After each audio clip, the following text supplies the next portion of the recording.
and in this video we'll be talking about social media competitor analysis. So in this video I'll be running you through how to keep an eye out on your competitors, trying to understand what competitor analysis for social media is, and how to identify your competitors, and once you have identified your competitors, how to dissect their strategy in terms of content and the different types of engagement activities that they're doing on social media, and what to make of their data to come up with your own social media strategy and hopefully beat all your competitors out of the park in terms of social media. So let's quickly dive into social media competitor analysis. So before we proceed, let's try to understand what social media competitor analysis actually is. It is basically looking at your competitors' social media accounts and their activity also, just to get an understanding of what this social media landscape looks in your entire industry in terms of how many competitors you have, what kind of content are they putting out, what kind of engagement do they have, what kind of competitors are you looking at in terms of breaking into the social media aspect of your industry. That is what social media competitor analysis is all about in a nutshell.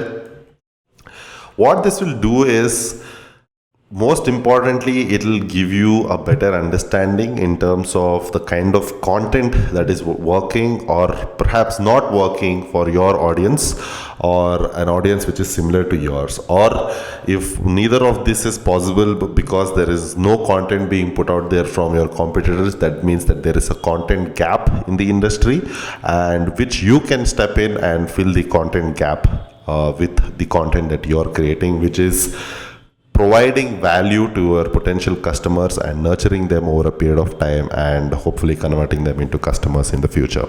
What this will also help you understand is that sometimes you'll notice that your offline competitors might not be your online competitors, and your online competitors might not be your offline competitors. And what I mean to say this is that certain times your offline competitors might not have a social presence at all, but they might be doing really well in the offline world. And if that means that there is a gap there, and you can definitely step in and try to capture the market from that particular angle. What this also means is that there might be a few more competitors online compared to offline if they're doing only online social media or online digital marketing rather, and trying to promote their products or offerings. Also, as a general landscape characteristic, you are competing for the attention of a user from a lot of other competitors, which is probably not relevant to your industry at all. The social media is filled with information from their own network, from the network of their networks, from so many other brands, from the brands that they love, from the brands that they hate, and all of this. There is so much happening on social media that it becomes so much more difficult to capture their attention and convert that attention into an actionable transaction. So let's find out what are the different steps you need to take in order to perform the competitor analysis in the whole social media landscape. So let's go through the steps to conduct a social media competitor audit. I think the most obvious one here is to find out who your competitors are in the first place. And like I've mentioned before, there might be competitors who might not be available in the offline field but only available in the online field, or vice versa. Regardless, we'll make a list of all the competitors that we would want to benchmark ourselves against, so that we know where we are when compared to those people, and what are the areas of improvement that we need to have. So again, the first obvious step is to use Google. So whatever might be the case, if you are a product company, you're a service company, you're a blogger, or you have a client, whatever might be the case and whatever is their primary keyword, just put it into Google and look at all the competitors. Look at all the results that are there on the first page. And these would be a list of good, healthy competitors because they have put in the effort to optimize their website. and get their website to the first page. And hopefully they would have done the same thing on their social media also. So make a list of all the people that you can see for your primary keyword or a bunch of keywords that you have, and there might be a repetition of websites that you might get, and which is fine as long as you have a bunch of unique websites that you have, which you can use as a benchmark. That's fine. So make a list of all of that using Google. Very similar to Google, use graph search on Facebook also. This will unearth a few other websites also which might be doing pretty well on social media but might not be focusing on the organic part of the business, because it might also be the case that investing too much on SEO might not be a very good thing for your particular industry, and investing it on social media might be much more easy. So a good starting point regardless of the case is either Google or Facebook or pretty much both. So make a list of all the competitors that you see there, and make a list of competitors that you think are worthy of being your competitors, something you can look up to and benchmark yourself against. So once you have that, open up their websites and make a list of all of their other social media platform handles. So once you're done through Facebook, go into their Instagram, go into their LinkedIn, go into their Snapchat if they have, pretty much everything. See what they're doing, and do their brand search for Quora also, and see if they have a Quora page. So whatever might be the case, whatever might be the industry that you're in, depending on that, look for all their social media handles. So the most obvious ones are Facebook, Twitter, LinkedIn, Instagram. I think these four are very, very important, and as long as you find information regarding these, that's more than enough. And once you have these social media accounts on across all of these platforms or all of your competitors, I think what you can do is, this is especially useful if you already have a little bit of audience, and see who your audience is actually following.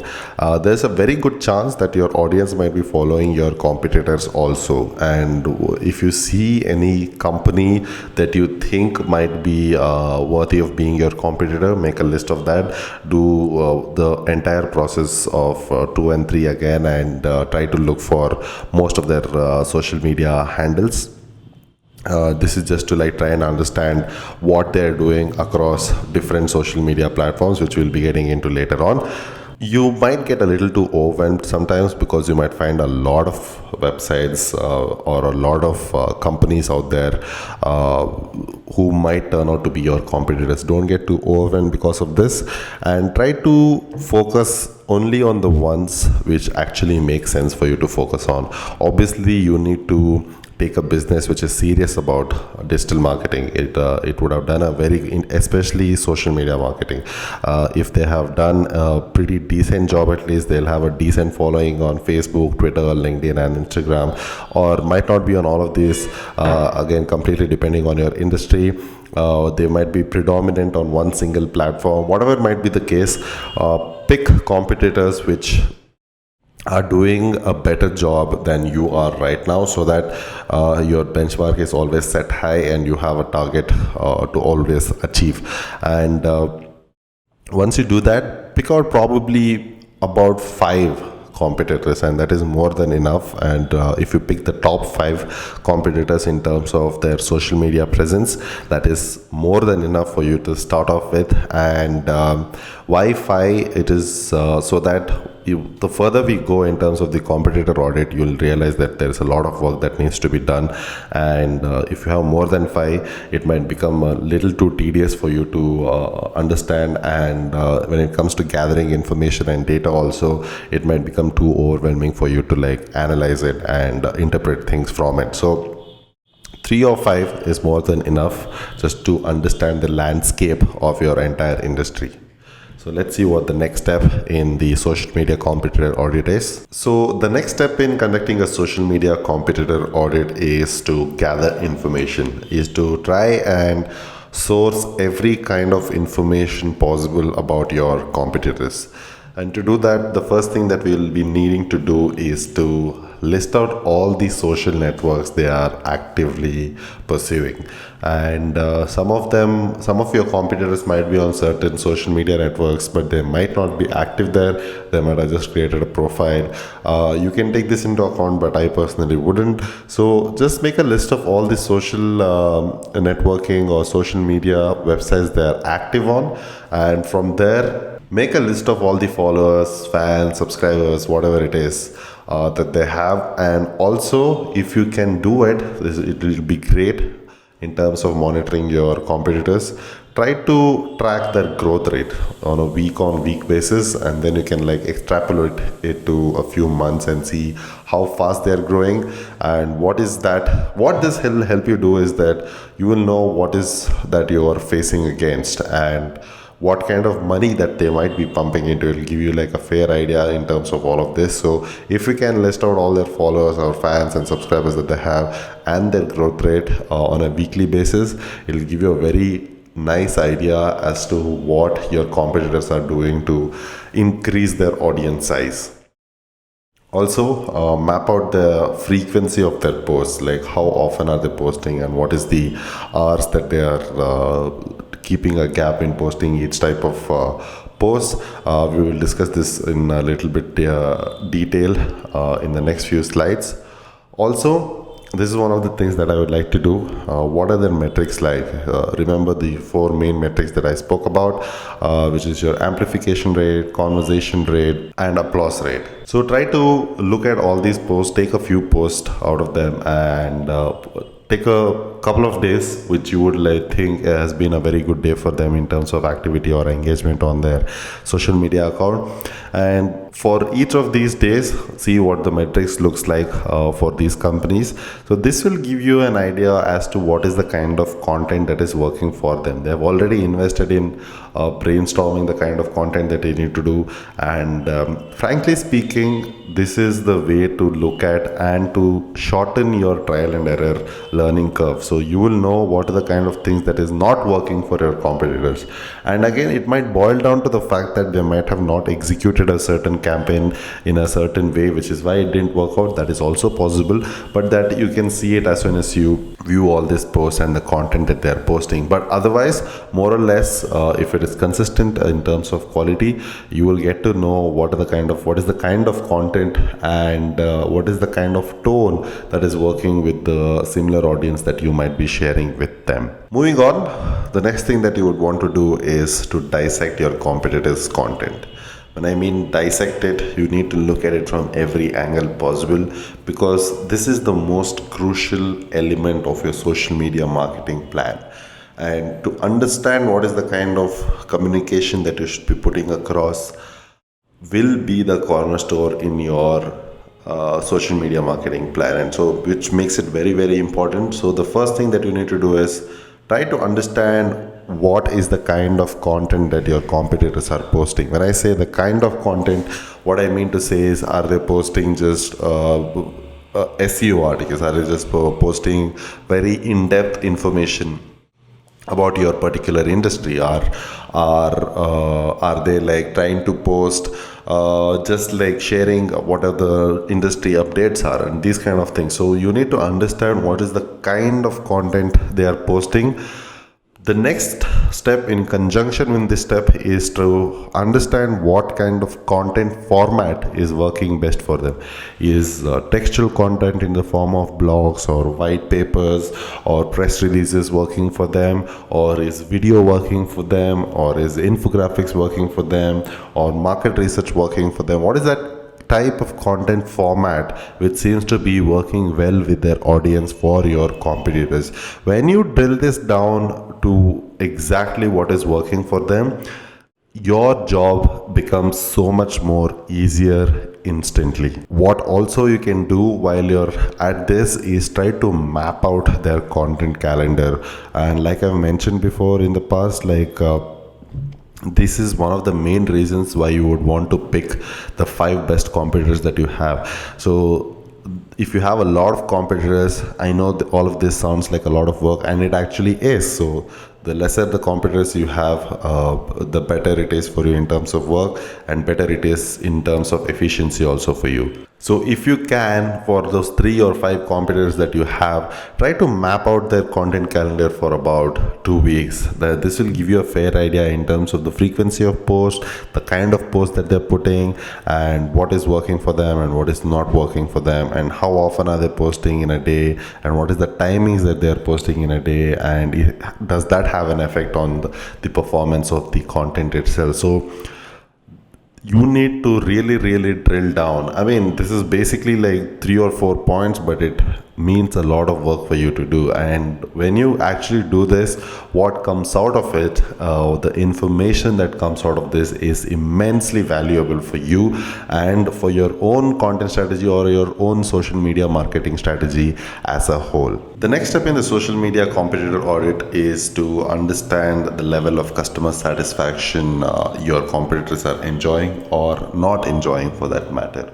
And a lot of companies use social media, especially channels like Twitter, primarily to engage the customers and use it as a customer addressing platform or a forum for all their products and services and offerings. So, but even otherwise, it is the whole social media landscape has evolved in such a way that it gives a platform for the customers to come and voice their opinions inherently by its own nature. So Facebook has it, Twitter has it. So Facebook, you can go and review businesses, leave ratings for a particular businesses, and all of these things. So when you look at a particular page and look at how they're treating their customers, it says a lot about their company. So if they're not treating their customers well on social media, there's a very good chance that they might not be treating their customers really well in the real world also, which means that there is a gap for it. There's a gap that needs to be filled. So the first thing that you might want to use it as a pointer is, are they responding to their potential customers in the comments, or probably their disgruntled customers also. So are they talking to them in the comments? Are they talking about what they're doing and what are the problems they're facing and how the company itself can step in and help them solve the problems? So are they doing it or not doing it? And what is the kind of reviews do they have, and what information can you gather from the review? So a lot of times you might observe this, a lot of people might be very happy with the product, but they might not like come and actually write a review because it doesn't affect them in any manner after the transaction is over. But if they have a bad experience with it, they make sure that they come and leave a review at any cost. I mean, there are a lot of nice people, when they have an excellent experience, they come and actually leave a nice review also. I'm not saying no, but the chances of a person leaving a review increases exponentially when they have a bad experience and they go into very detailed nuances as to what happened to them in terms of their experience. And when they actually write all their reviews in details, you can pick up a lot of stuff in terms of what is that particular company doing or not doing rather, and you can step in and fill in that gap and use it to make your own product or your service or your offering much better than what your competitor is providing at the moment. And how is the ratings looking? How is the reviews looking? Like out of 5, how much are they getting, or whatever the platform is? So is it good? Is it bad? Is it average? And again, this will give you a good sense of how they're running their business. Also, if it's like a platform like Twitter or even in terms of Facebook, do they have a lot of direct engagement happening with their customers? And if it is happening, it means that number one, it's a big company. Number two, people are very comfortable talking to their customers are very comfortable talking to these companies online, and also the company is very comfortable talking to them on social media. Very importantly, is it consistent across every channel? If a company is really serious about social media as a customer satisfaction platform or a forum, they would make sure that they're consistently making their customers happy, or at least solving their problems across every channel possible. That's pretty much it for the social media competitor audit. So to end this off, I'm going to share a few food for thought. The first and most important thing is that more often than once, the terms inspiration and plagiarism I see being interused. And this is not the same thing, and plagiarism is a very bad thing to do, and inspiration is something that you can work with. But when you take a piece of content and just rebrand it, or like put your own logo to it and put it across on your channel, it doesn't become an inspiration, it becomes just plagiarism. And think of it from a customer's perspective as well, right? Like, you are posting the same content as your competitor is, and why would I've already read it as a customer, why would I want to like read it or engage with it all over again? It just doesn't make sense. And also, content usually helps in developing the personality of a brand, and that is what you should be thriving for. And when you copy someone else's content and post it as your own, you're basically taking their personality and saying it is my personality. Obviously it's going to fail, because your company and their company is completely different. They have their own personalities, they have their own goods and bads. So don't copy, take inspiration, see what is happening, see what is not happening, and then play around that. Also, whatever data that, or the information that you gather from all of these competitors that you have, including your own, to be very honest, all this data might reveal something that is much more fundamental, much more deeper than social media itself. For example, like I said, if people are not responding to their customer complaints or customer concerns, it's got nothing to do with social media. I mean, if they were really serious about customer happiness, satisfaction, they would do everything possible to keep their customers happy. And if they're not putting an effort to do that, it means that there is something fundamentally wrong. They're not caring enough about their customers, which gives you an opportunity. I know there are a lot of companies out there for whom the sole USP of their company is just pure customer satisfaction. And there are plenty of companies out there which is definitely known for their customer support. For me, as an individual, as a consumer myself, I think in India, the best customer support I have experienced so far is from American Express. When you call their call center, it doesn't even feel like you're talking to a call center executive. It is so nice, it is so refreshing.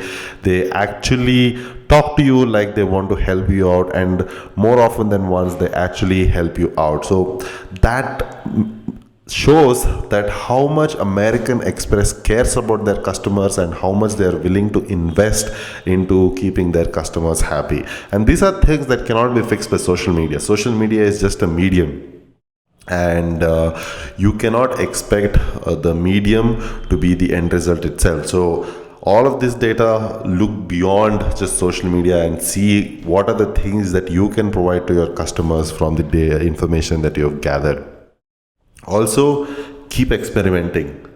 And let me tell you, out of 100 times, you're going to fail most probably 99 times. And it is absolutely fine, because you need to be right only once to get that right and become really, really, really big. So think outside the box. Be reasonable though. Don't try to do stupid mistakes or naive mistakes, but go out there and experiment as much as possible. Gather information, see what is working, put a new twist to it, put your own twist to the content that is working for your competitors, and see how you can make it better. Like mentioned before, instead of just seeking inspiration, look for content gaps. See what the actual customer is looking for in terms of value addition, in terms of information, in terms of help, and provide that value, provide that content using social media. That itself is going to create such a nice personality to your brand. And when people are actually helped by the content provided by you as a company, they're going to connect with you on a very emotional level. So look for content gaps rather than content inspiration. Last, be organized and keep going at it, because the learning curve is pretty steep in social media in terms of consumer behavior, in terms of content, in terms of all the metrics. And understanding your industry, understanding your own business, and aligning with your social media targets and all of that, it's going to take you a while, but don't lose hope and keep on going at it. as and when you proceed, what becomes very important is the fact that you need to know what not to do rather than what to do. So that becomes your crucial point of understanding your industry so well that you know exactly what not to do, and you become so efficient that the percentage of your strategies working becomes that much more better, that much more higher. So keep at it, don't give up. It's going to take a while for you to like master social media, but if you go at it at full pace, firing at all cylinders, you're going to make it at the end of it. So that's it for this particular video. I hope you liked it. Thank you very much. I'll see you in the next one.